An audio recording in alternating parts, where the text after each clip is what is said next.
똑똑하지. 무섭죠, 여러분? 진짜 똑똑한 사람은 표정이 똑똑하게 나타나지 않고요. 진짜 똑똑한 사람은 나 똑똑하다라고 외쳐대지 않습니다. 그래서 똑똑한 것은 가슴으로 안고 있어야 돼요. 정말 똑똑하고 정말 논리적인 것은 가슴으로 안고 있어야 되고요. 그리고 얼굴 표정과 그리고 언어 표현은 매우 겸손하게, 여러분 잘 아시잖아요. 부드러움의 미학으로 가야만 돼요. 여러분은 이벤트 회사에 연예인으로 갈 사람들이 아니기 때문에요. 여러분들이 가야 할 곳은 똑같은 직업이지만 성직자의 개념으로까지 사회인들이 생각하는 교사가 될 사람들이기 때문에 그래요. 선생님이 될 사람들이기 때문에 그런 거예요. 그래서 누구보다 겸손해야 되고, 그러면 이제 왜 겸손해야 되는지를 제가 여러 가지 사례를 들어서 이야기했습니다. 가장 큰 문제는 여러분들이 겸손하지 않으면, 너무나 똑똑하면 그 철부지 학생들이 그 아픈 가슴을 어디에 털어놓을 수가 없어요. 너무 똑똑한 선생님이면 무슨 이야기를 하려고 그러면 논리적으로 접근해서 그 아이를 힘들게 할 거 아니겠어요? 진정으로 똑똑한 사람이면 그 아이가 무엇이 아픈지, 어떤 괴로움이 있는지를 먼저 헤아려서 가슴으로 안아서 말하지 않고 같이 얼굴을 비비면서 가슴을 맞대는 사랑 아닌가요? 그것을 어떻게 여러분들은 표현할 것인가 하는 것이 합격의 관건이라고 저는 생각합니다. 그러면 겸손의 방법은 어떻게 나타나는가 하는 것을 말씀드릴게요. 그것은 경청이에요. 지금 여러분들 여기 자리가 매우 비좁은데 지금 숨도 쉬지 않고 제 이야기를 듣고 있습니다. 이런 것을 경청이라고 하죠. 그래서 경청이 한자로 어떻게 되는가를 가만히 보니까 두 가지가 있더라고요. 하나는 기울일 경자가 있더라고요. 그래서 귀를 기울여 듣는다. 그래서 경사지다 할 때 그 경자를 쓰고요. 또 하나 보니까 공경할 경자를 쓰더라고요. 근데 보편적인 의미는 전자겠죠. 귀를 기울이다겠죠. 그런데 귀를 기울여 듣는 그 과정 속에 공경하는 마음까지 들어가 있다면 얼마나 좋을까요? 이제 말을 잘하는 사람을 뽑지 않습니다. 그리고 실제로 저와 함께 공부한 아이 중에 얘는 경인교대 수석이 될 거라고 생각을 다 하고 있었는데 이따가 아마 몇 사람들이 이야기할 거예요. 대치동에서 공부할 때도, 이 목동에서 공부할 때도 저 아이는 수석이 될 거야 라고 이야기했었는데 떨어졌어요. 그리고 대구교대를 합격하게 됐습니다. 수많은 학생들에게 아픔을 줬어요. 저 아이가 떨어진다면 도대체 어떻게 될 것인가. 근데 예견된 불합격입니다. 원인은 너무나 말을 잘해서, 너무나 똑똑해서. 실제로 벌어져요. 너무나 똑똑한 아이는 혹시 누구에게 배운 거 아닌가? 저 아이는 준비된 아이가 아닌가? 시나리오를 가지고 와서 이야기하는 것 아닌가? 너무나 똑똑해서 원하지 않았던 것입니다. 박수. 이게 나왔어요. 이번 여러분들과 함께하는 수업은 매우 입체적으로 재미있게 진행해서 기술 면접이 이런 것이구나, 이렇게 접근하면 되겠구나 하는 것을 여러분들께 보여드리겠습니다.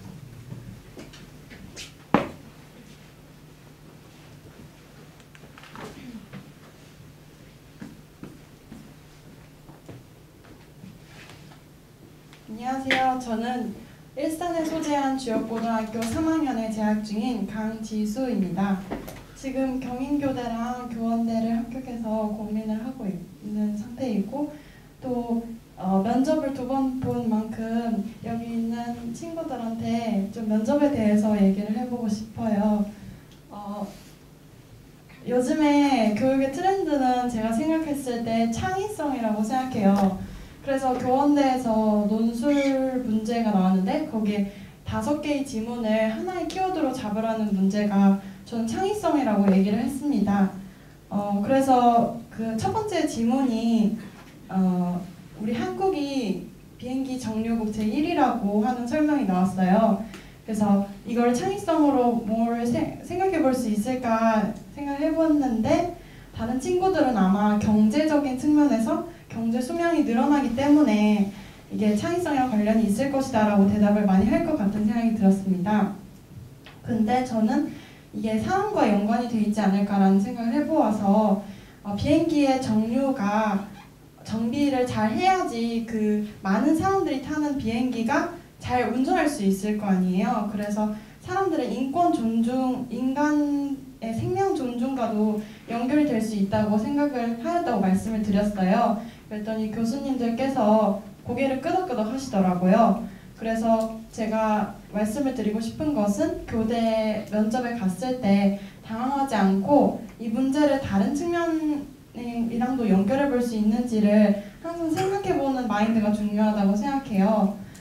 그리고 여기 면접을 준비한 친구가 있을지 모르겠는데, 제가 계속 면접을 준비하면서 느낀 것은 자기 위치를 파악하는 것이 가장 먼저가 되어야 한다고 생각해요.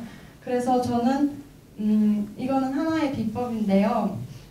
제가 정말 수험 기간에 힘들었을 때 목욕탕에 가서 그 목욕물에 얼굴을 다 잠그고 제가 숨 쉬는 그런 것을 느껴봤어요. 근데 제가 정말 이 세상에 내가 살아있다는 그런 생각이 들면서 내가 스스로 나를 책임져야 하는 만큼 면접에도 최선을 다해야겠다는 생각도 들더라고요. 그래서 이런 방법도 하나가 될 수 있을 것 같고, 그리고 또 다른 친구들이랑 얘기를 하면서 또 면접이 딱딱한 것이 아니고 그냥 일상생활의 모든 거를 면접이랑 연결해 볼 수도 있을 거예요. 한 예로 제가 홍비라는 친구랑 길을 걸으면서 요즘에 대권 후보에 대해서 얘기를 해보았거든요. 그래서 안철수가 교과서에 실렸는데 이것을 어떤 측면에서 관찰할 수 있느냐라는 질문으로 또 토론을 벌였는데, 저는 또 안철수 후보가 교과서에 올라가는 것에 대해서 찬성한다. 왜냐면 그 박근혜 후보도 역시 역사적으로 여러 가지 사건이랑 연관이 돼 있을 텐데 이것을 그 후보와 연결돼 있다고 해서 교과서에 올리지 않는 것은 말이 안 된다라는 의견을 펼쳤던 것으로 지금 기억이 나요. 그래서 일상생활에서 여러 가지 부분도 구술 면접과 충분히 연관이 돼 있다는 것을 생각을 해주셨으면 좋겠어요. 그리고 마지막으로 제가 구술 면접을 보고 나서 나왔을 때 느낀 감정이 어떤 것이었냐면 한 번 더 면접 보고 싶다 이런 생각으로 나왔어요. 그러니까 면접이 정말 어려운 게 아니라 여기 있는 친구들이 공부를 정말 잘하는 친구들일 거예요. 그러니까 자기가 지금까지 살아왔던 그런 모습들을 말 속이나 이야기 속에서 집어넣어서 교수님과 대화한다는 생각으로 마치고 나오면 정말 즐기고 왔다는 생각이 들 정도로 즐거울 거예요. 그래서 그 방법을 구술 면접을 하면서든 인생을 사면서든 김영시 선생님께서 가르쳐 주신 것은 어떤 상황에서도 내 스스로를 다른 사람 앞에서 보이고 또 항상 자신 있는 모습으로 세상을 대하라는 말씀을 많이 해주셨습니다. 그래서 저도 처음에는 말을 정말 못하고 다른 친구들 앞에서 이렇게 나와서 할 때 얼굴이 빨개지고 말을 잘 못했는데 이제는 어디에 가서든 말을 쉽게 꺼낼 수 있을 것이라는 생각이 많이 들었어요. 그러니까 구술 면접을 대해서도 인생을 대한 것처럼 임하다 보면 좋은 결과가 있을 것이라고 생각합니다. 감사합니다.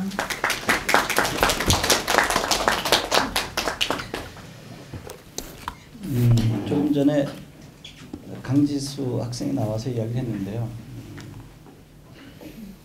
중요한 이야기가 하나 있었던 것 같아요. 즐긴다라고 하는 것 같아요. 제 눈을 자꾸 피하고 자기 시킬까 봐 내가 재수없게 왜 이 앞자리에 앉았지? 라고 하는 표정들이거든요. 그래서 혜리언이 여기 서 있지도 못해요. 시키려고 그러니까 희충희충 되잖아. 시켰으면 쟤는 쓰러져 죽었을지도 몰라요. 근데 시험장 가야 되잖아. 그리고 저보다 훨씬 더 삭막한 분위기를 연출해 줄 수 있잖아요. 3명의 교수님이. 어떻게 할 건데요? 참 큰일이죠. 그 내신과 수능은 잘 겪어왔는데 이제는 어떻게 마지막 관문을 통할까? 혜련아 죽겠지? 어떻게 해야 될지 모르겠지. 제가 두세 마디 하면 얘 눈물 펑펑 흘릴 거거든요. 여기 오면 누구나 다 눈물 흘릴 수밖에 없고 쟤네들 다 울었던 아이들이거든요. 근데 저렇게 뻔뻔하게 아이들이 변했거든요. 아니 손만 나한테 주지 말고 이리 나오라고. 죽어도 안 나와. 죽어도 안 나와. 지다해. 이리 와봐. 이제 저 아이가 유쾌하게 해줄 거예요. 유쾌하게. 이제 교대생 1차 합격한 아이들로 이 아이들이 모임을 가졌어요.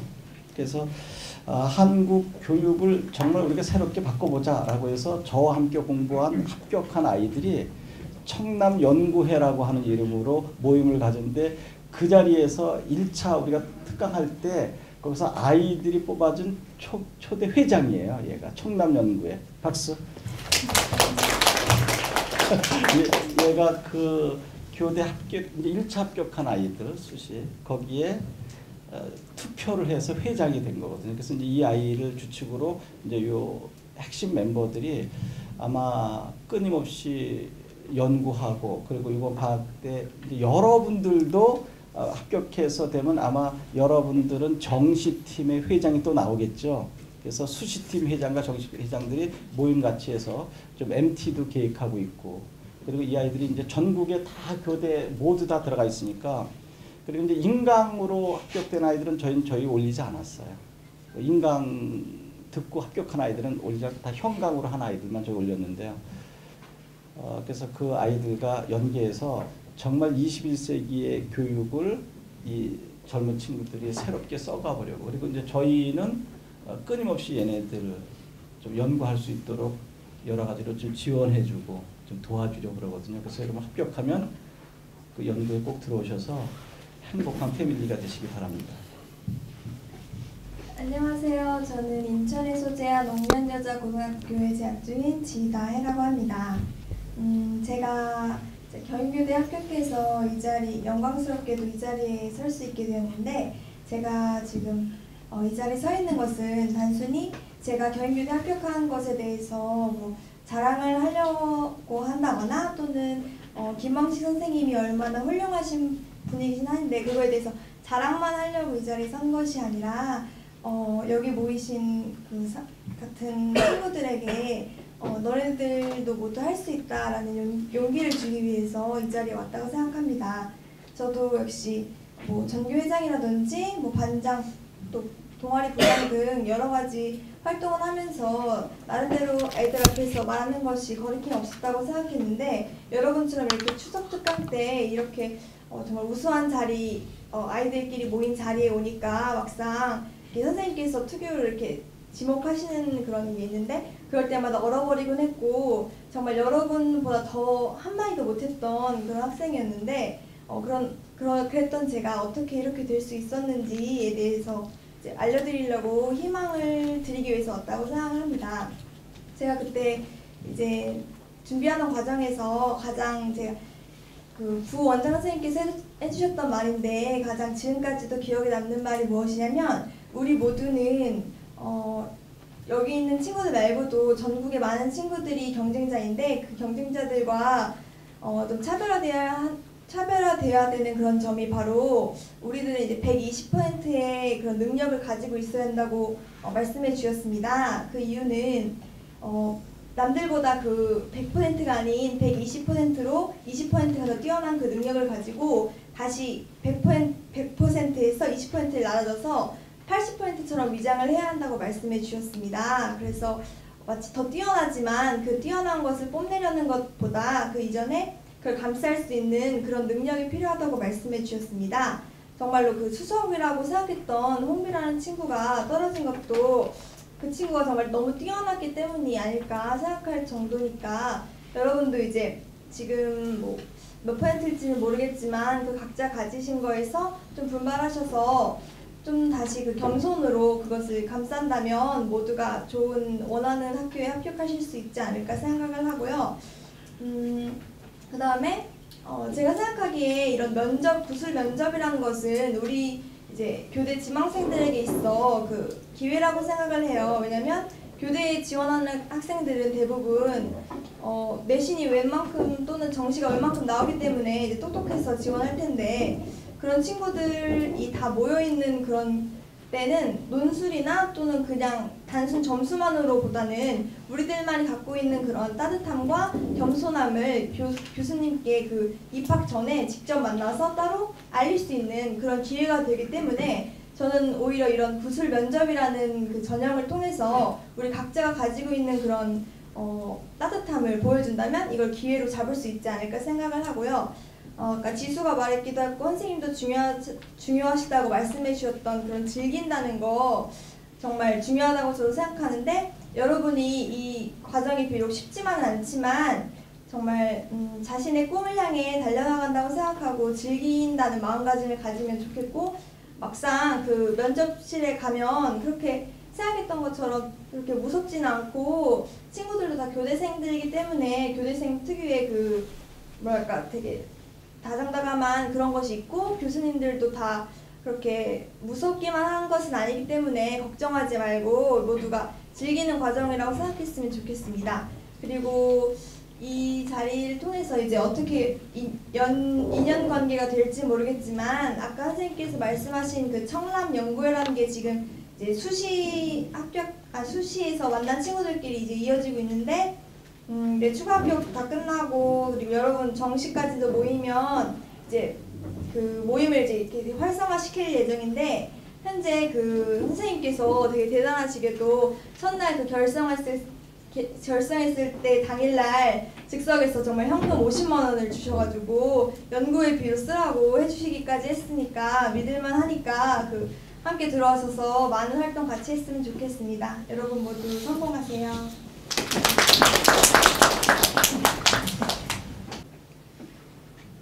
불가능한 것처럼 보이는 거예요.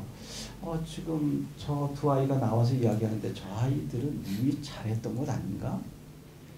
저게 가능한 일인가? 어떻게 똑같은 고3인데 걔네들도 수능 준비하고 다 했는데 어떻게 저렇게 즐길 수 있을까? 근데 쟤네들은 여러분 굉장히 고생한 아이들이에요. 왜 고생했는지 알아요? 여러분 되게 편하고 배부른 사람들이에요. 수능 직전에 구술 면접 준비해 봤어요? 그 생각 해보셨냐고요? 지다에 수능 직전에 추석 특강을 받으면서 그때 그 마음을 거기서 큰 소리 이야기해보지. 마음이 어땠는지. 남들은 다 수능 공부하고 있는데 저는 이제 추석날도 못 보내고 수능 공부도 아닌 그 구술 면접을 그것도 막 뭐랄까 합격한다는 보장도 없는데 하고 있어서 굉장히 되게 두려움에 쳤던 기억이 납니다. 4, 5일 동안은 추석도 못 새러 가신 분들 되게 많아요. 여기에 고시텔이나 고시원들, 원룸들을 얻어놓고 여기서 닷새 동안 5, 60명이 그렇게 있었어요. 다 지방에서 올라와서. 저도 그랬는데 이 아이들 얼마나 떨리겠습니까? 얘가 여기 어떻게 나오겠어요? 최혜련이 여기 나왔다 죽을 뻔했잖아요. 근데 얘가 어떻게 나와요? 근데 얘 여기 오기 전에 되게 똑똑한 아이입니다.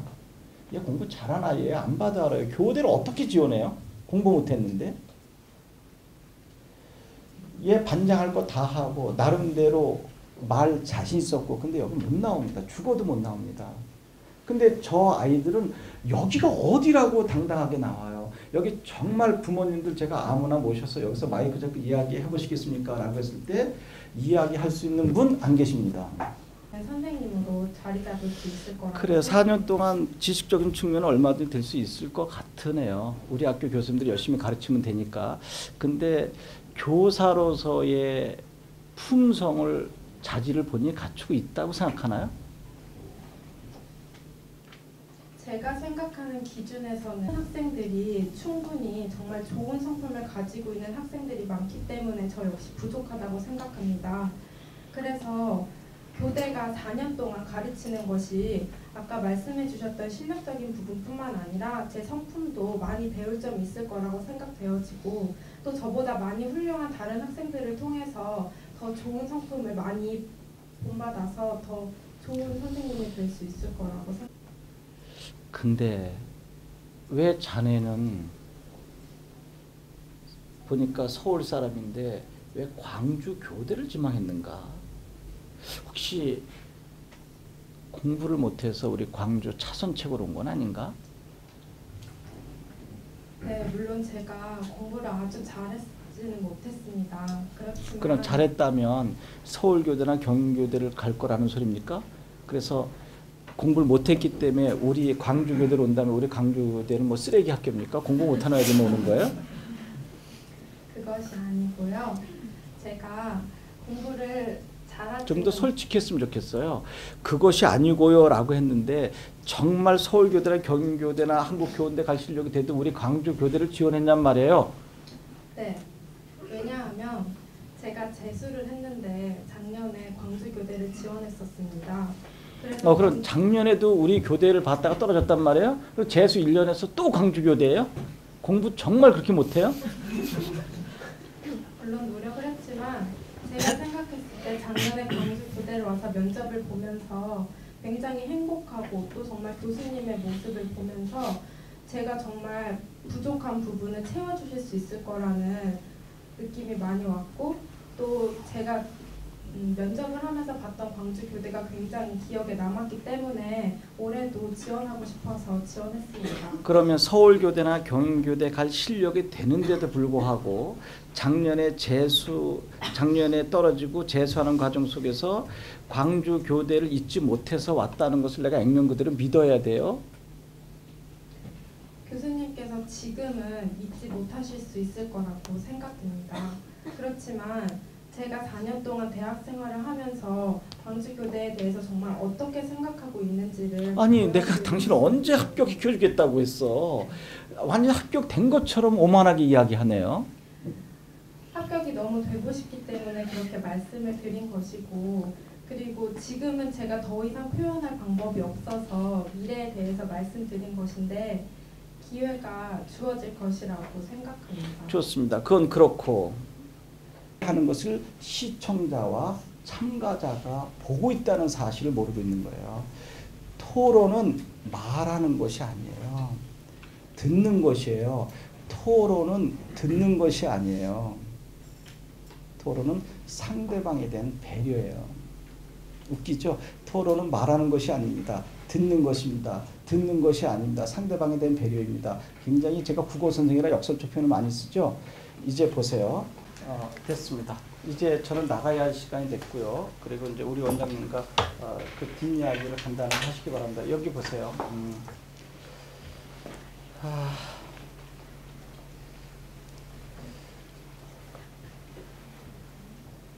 참 감개무량하네요. 제가 나가면서 이야기했습니다. 너무 지금 시간지가 오버돼서요. 저는 서울법대에 가서 판검사가 되기를 원했어요. 부모님께서요. 근데 너무나 교사가 되고 싶어서 교사가 안 되면 죽을 것 같아서 바꿨어요. 그리고 고등학교 국어교사의 길을 오기 시작했어요. 저는 고등학교 국어교사가 아니면 죽을 것만 같았기 때문에. 그리고 저는 고등학교 국어교사가 돼서 20년을 했습니다. 근데 죽을 것 같았어요. 행복했어요. 이 세상에서 교사보다 행복한 직업은 저는 없다고 지금도 철저히 믿고 있는 것입니다. 근데 왜 그렇게 네가 소망했던 원했던 고등학교 교사 그만뒀냐고요? 너무너무 행복해서 행복 깨질까 봐. 거짓말이라고요? 아니 사실이에요. 제가 20년 최고의 절정일 때 가장 아름다운 뒷모습을 서울 오산학교에 보이고 싶었고 그리고 나온 이유는 학원 강사가 되기 위해서 방송 강사가 되려고 한 거 아니에요. 학교 설립하려고. 저 학교 설립하려고 나온 거예요. 제가 그토록 행복한 학교를 평교사로 있으면서는 영원히 정년퇴임 때까지 그 모습으로 갈 것 같아서 제 에너지가 그렇게 소모될까 봐 불안해서 7년을 준비한 것입니다. 2005년에 나와서 지금 2010년이 된 거예요. 그래서 나올 때 기자들이 저에게 왜 나왔냐 그랬을 때 네이버나 어디 들어가보시면 제가 아이뉴스 24시에 정진호라고 하는 기자와 인터뷰한 내용이 나올 것입니다. 그때 그냥 무작정 저 2012년에 학교 세울 겁니다라고 했는데 올해가 2012년이에요. 그래서 청남학교라고 하는 이름으로 정말 손바닥만한 건물에 이미 학생 몇 명과 함께 움직이고 있어요. 그것은 저의 삶의 가치이기 때문에 다 쓰러지는 건물은 못 돼요. 제가 생각하는 것은 정신 살아있는 학교를 세우고 싶기 때문이에요. 그래서 지금 아까 저 친구들과 함께 청남연구회를 만든다는 게 바로 그 청남을 이야기하는 것입니다. 그래서 정신 살아있는 학생들과 제가 나이가 지금 54예요. 근데 다른 사람들이 야 너 지금 50대 중반 돼서 무엇을 하니? 라고 하지만 저는 그때마다 참 그 사람이 불쌍해요. 저보다 나이가 많으신 분도 여기 있을 수도 있고 저보다 어린 분 부모님도 계시겠지만 저는 단 한 번도 늦었다고 생각하지 않았어요. 저는 지금 시작도 하지 않았다고 생각합니다. 여러분 웃기지 마세요. 여러분 아직 시작도 안 한 거야. 31살 나이 안 해요. 나 나이 많은데요 라고 하는 순간 여러분들 죽어가는 것입니다. 54살인 59년생인 저도 아직 인생 시작도 안 했고 지금 너무너무 뜨거운 가슴으로 막 벅차오르고 있는데 어쩌자고 31살, 25살 나이 많다고 까불어요. 왜 늙어버려요? 왜 인생 시작도 하지 않았는데. 저는 지금 이제 몇 년 지나면 한갑이라고 한지도 모르는데 이제 학교를 세우고 한 명, 두 명 지금 한 발 한 발 내딛고 있고 지금 제가 여러분들과 2시간 내내 있으면서 끊임없는 열정으로 저는 시간만 있으면 여러분들 열심히 함께하고 있기 때문에 마음이 가졌는데 여러분 늦지 않았어요. 절대로 늦지 않았어요. 그리고 여러분 훨씬 부족한 저 김학식을 생각하면서 도전하세요. 저 농부의 자식으로 태어났어요. 우리 엄마 아버지가 대단한 사람이 아니에요. 아까 부모님이 반대했다고 무슨 소리? 우리 아버지는 3살 때 돌아가셨는데 농사꾼이었는데 저는 아버지 없는 경기도 광주 옥포 시골 청년으로 어린 놈으로 자라왔어요. 왜 우리 아버지 농사 좀 안 돼요? 우리 아버지 일찍 죽으면 안 돼요? 애비 없는 자식으로 자라면 안 돼요? 저는 희망이 있었어요. 가장 멋지고 행복한 삶은 내 거다. 누구도 나를 도울 수 없다. 그래서 저는 전기도 들어오지 않는 그곳에서 무작정 서울로 상경해서 지금 전국에 있는 여러분들을 만나는 선생이 되어버렸습니다. 제가 만약에 그 자리에 계속 있었다면 저는 서울 오산고등학교 학생들만 놓고 가르쳤을 거예요. 근데 저는 야심이 있거든요. 전국 스타가 되려고 하는 야심 아니에요. 돈을 수억 원 벌려고 하는 야심이 아니고요. 세상에서 가장 아름다운 학교를 세우려면 바닥부터 무릎 꿇고 다시 가야 되겠다는 마음이었어요. 다시 가야지 다시. 왜 내 인생 왜 그렇게 무임승차로 대충 가운데 서서 미룬 대로 가? 다시 가야지 다시. 그래서 쪽방부터 다시 건강한 정신을 가지고 있는 사람들과 함께 학교를 설립해서 가야지. 여러분 반드시 이번에 교대 합격하셔야 됩니다. 교대 떨어지면 저한테 혼납니다. 저한테 안 배우셔도 됩니다. 저보다 훌륭한 선생님이 세상에 되게 많이 계십니다. 그리고 여기 안에 혼자 하셔도 됩니다. 근데 만에 하나 저와 인연돼서 공부하게 된다면 저는 최선을 다해서 여러분 도울 것입니다. 근데 경제적으로 너무너무 어려서 공부할 수가 없다. 정말 나는 김학생님 함께 공부하고 싶은데 경제가 너무너무 힘들어 못하겠다라고 한다면 저한테 이야기하세요. 돈이 없어서 공부 못하는 여러분들을 보고 넘길 수는 없습니다. 왜냐하면 저도 학비 없어서 신문 돌리고 독서실에서 총무 보조로 청소하면서 고등학교 대학을 보냈기 때문에. 근데 지금 매우 행복해요. 왜? 내년, 후년, 9년 저가 세운 학교가 무럭무럭 성장할 것이고 그리고 저와 함께 공부하는 이 수많은 학생들이 행복하게 성장할 겁니다. 이번 토요일 날 다시 새로운 학생들과 함께 할 것입니다. 그리고 앞으로 계획이 어떻게 되는지 모르지만 여러분들과 만약에 인연이 된다면 제가 믿는 신고 여러분 도와서 저기 합격한 친구들처럼 여러분들과 학교의 영예를 얻을 수도 있을 것입니다. 여러분 진심으로 사랑합니다. 그리고 부족한 저가 이 자리에 온 것처럼 여러분도 저보다 훨씬 더 크게 성장할 거라고 믿습니다. 여러분 사랑합니다.